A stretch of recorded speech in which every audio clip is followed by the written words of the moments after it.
ज़िंदगी में जीत उसी को मिलती है जो सही कदम पर सही फैसला करता है, यानी अपने वक्त को पहचान कर और उसके अनुसार अपने प्रयासों को करता है। तो इसके लिए हमें सबसे पहले गोचर में ग्रहों की स्थितियों को जानना बहुत ज़रूरी होता है कि गोचर में ग्रह हमारे समर्थन में खड़े हैं या हमारे विरोध में खड़े हैं। तो इन चीज़ों को जान लेने के बाद ही जब कोई कदम हम आगे बढ़ाते हैं तभी हमारे जीवन में सफलता हमारी ओर उन्मुख होती है और जीत का सेहरा हमारे सर सजता है। तो नमस्कार दोस्तों, अगर आपके यहाँ पर 12 नंबर बना हुआ है तो ये राशिफल आपके लिए। अगर कुंडली में कहीं भी चंद्रमा के साथ 12 नंबर बना हुआ है तो भी ये राशिफल आपके लिए। कुंडली ना होने की स्थिति में आप इसे नाम राशि से भी देख सकते हैं। तो चलिए प्रारंभ करते हैं। तो सबसे पहले तो हम जान लेते हैं कि देखिए हमारे मेजर ग्रहों की स्थितियां यथावत है। जैसे कि शनिदेव हमारे व्यय भाव में बैठे हुए हैं, गुरुदेव हमारे भाव में बैठे हुए हैं और गुरुदेव हमारे राहुदेव हमारे लग्न में बैठे हुए हैं और केतुदेव सप्तम भाव में विराजमान है।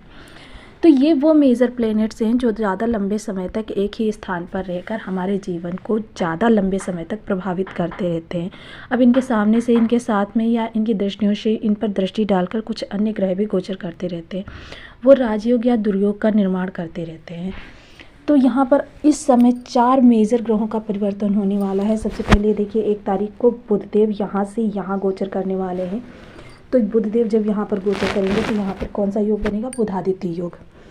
5 तारीख को मंगलदेव भी यहाँ से यहाँ परिवर्तन करने वाले हैं और 12 फरवरी को शुक्रदेव भी आपके लाभ भाव को ही सुशोभित करेंगे।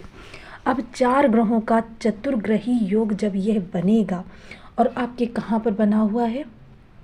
आपके बना हुआ है लाभ भाव में। 4 ग्रहों की युति आपके लाभ भाव को सुशोभित करेगी। अब सोचिए इस समय पर आपके कितने सुंदर योग बने हुए हैं। लाभ मतलब इस समय पर आपको इतना बढ़ा हुआ मिलेगा कि जिसकी आपने कल्पना भी नहीं की हुई होगी। और राहु देव इस समय आपकी लग्न में बैठे हुए हैं, यानी आपके साथ जो कुछ भी होने वाला है वो अचानक ही होने वाला है। सुख की स्थितियां भी आपकी अचानक ही होने वाली हैं और अगर कष्ट का जीवन में अनुभव होगा तो वो भी अचानक ही होगा।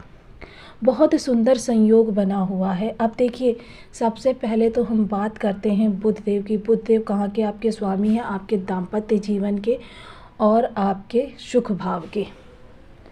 यानी देखिए जब बुध और सूर्य की युति बनेगी बुधादित्य योग बनेगा, बुध और शुक्र की युति बनेगी लक्ष्मी नारायण राजयोग बनेगा। एक साथ 4 राजयोगों का निर्माण आपके लाभ भाव को प्रकाशित करेगा। मंगल शुक्र की युति भी बहुत सुंदर शानदार राजयोग का निर्माण करती है और सूर्य मंगल तो एक दूसरे के परम मित्र हैं। तो यह युतियाँ आपके लाभ भाव को सुशोभित कर रही हैं। आपके लाभ भाव में इस समय पर जो ये बीच का समय होगा, यह मतलब आपको कहते हैं ना एवरेस्ट पे चोटी फहराने जितना सफलतादायक होगा कि कठिन से कठिन दुष्कर कार्य भी आपके आसानी से होते रहेंगे। आप अपने जीवन में सफलताओं को पाते रहेंगे। सफलता इस समय आपके कदम को चूमेगी और सफलता की तरफ आप अग्रसर होते रहेंगे। बड़े भाई बहनों का आपको साथ मिलेगा। पिता भी इस समय आर्थिक रूप से समृद्ध होते हुए दिखाई देंगे और आप इस समय में आपको पूरे लाइफ में सबसे ज़्यादा इस समय आर्थिक रूप से सुदृढ़ पा रही हूँ। बहुत ही सुंदर संयोग बना हुआ है। वहीं आपकी शनि के 7.5 चरण भी चल रहा है। तो व्यय के मामले में आपको थोड़ी सी, मैं हमेशा बताऊंगी कि आपको व्यय के मामले में थोड़ी सी समझदारी से काम लेना है। व्यय को अपने अनियंत्रित नहीं होने देना है, क्योंकि देखिए अगर आप, क्योंकि यहाँ देखिए लाभ भाव में आपके 4 राजयोग बन रहे हैं और धन भाव में गुरुदेव बैठे हुए हैं।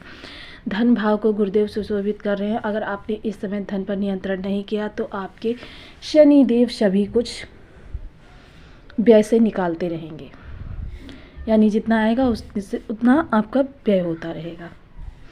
वहीं शुक्रदेव आपके स्वामी होते हैं अष्टम भाव के और पराक्रम भाव के। पराक्रम का आपको पूरा रिटर्न मिलेगा। जितना आप पराक्रम करेंगे 110% रिजल्ट अच्छा मिलेगा।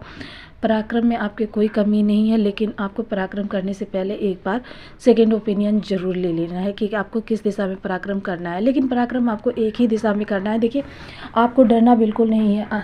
सफलता आपके कदम चूमेगी, बेशक थोड़ी सी देर लग जाए, किंतु आपको ये नहीं है कि थोड़ी देर हमने इस कार्य पर प्रयास किया, थोड़ी देर हमने इस कार्य पर प्रयास किया, थोड़ी देर हमने इस कार्य पर प्रयास किया। आपको सफलता का दामन तभी मिलेगा जब, देखिए, आपने एक फावड़ा यहाँ मारा, एक फावड़ा यहाँ मारा, एक फावड़ा यहाँ मारा, कोई भी उस प्रयास का आपको लाभ नहीं मिलेगा। लेकिन जब एक ही जगह पर आप बार बार फावड़ा मारते चले जाते हैं तो पानी निकलना निश्चित है। कर्मण्येवाधिकारस्ते मा फलेषु कदाचन, कर्म प्रधान विश्व रचना। आपको कर्मण्य बनना है इस समय, अकर्मण्य नहीं बनना, क्योंकि शनि देव और राहु देव आपके लग्नगत बैठे हुए हैं।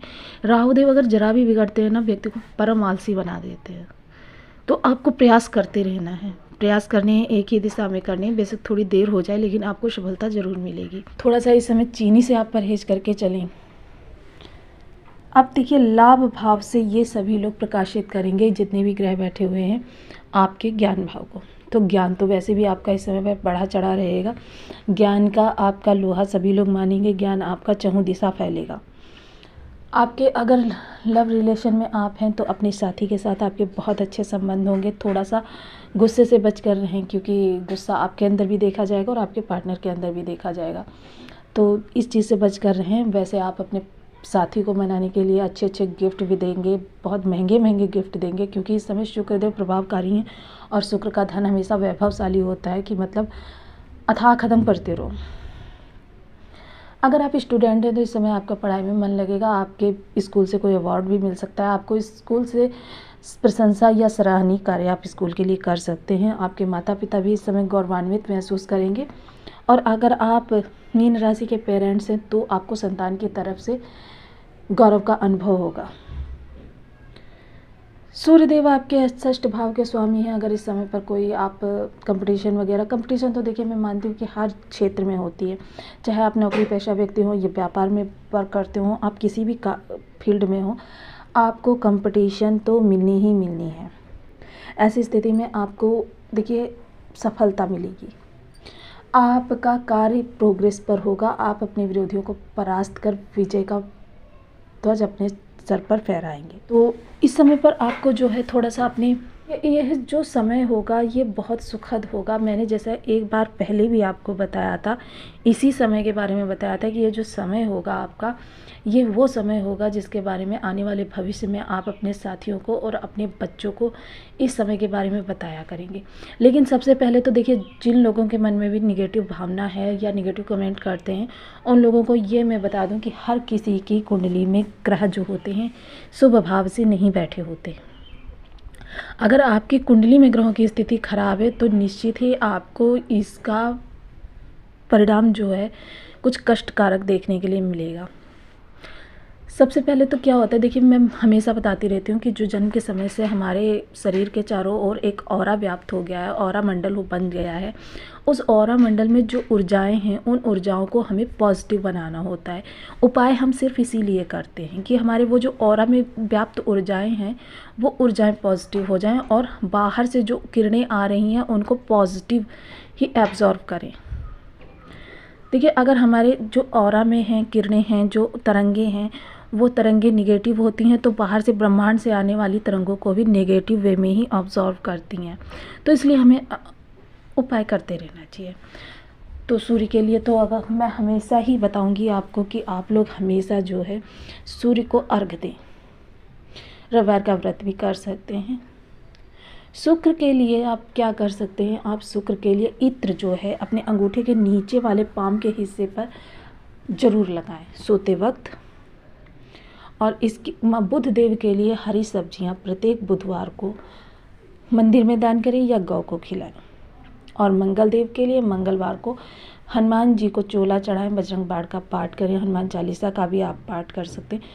तो आपको वीडियो कैसी लगी मुझे कमेंट बॉक्स में ज़रूर बताएं। चैनल पर न्यू है तो प्लीज़ वीडियो को लाइक शेयर और चैनल को सब्सक्राइब करें। मिलती हूँ नेक्स्ट वीडियो में, तब तक के लिए नमस्कार। अपना ध्यान रखें, स्वस्थ रहें, मस्त रहें।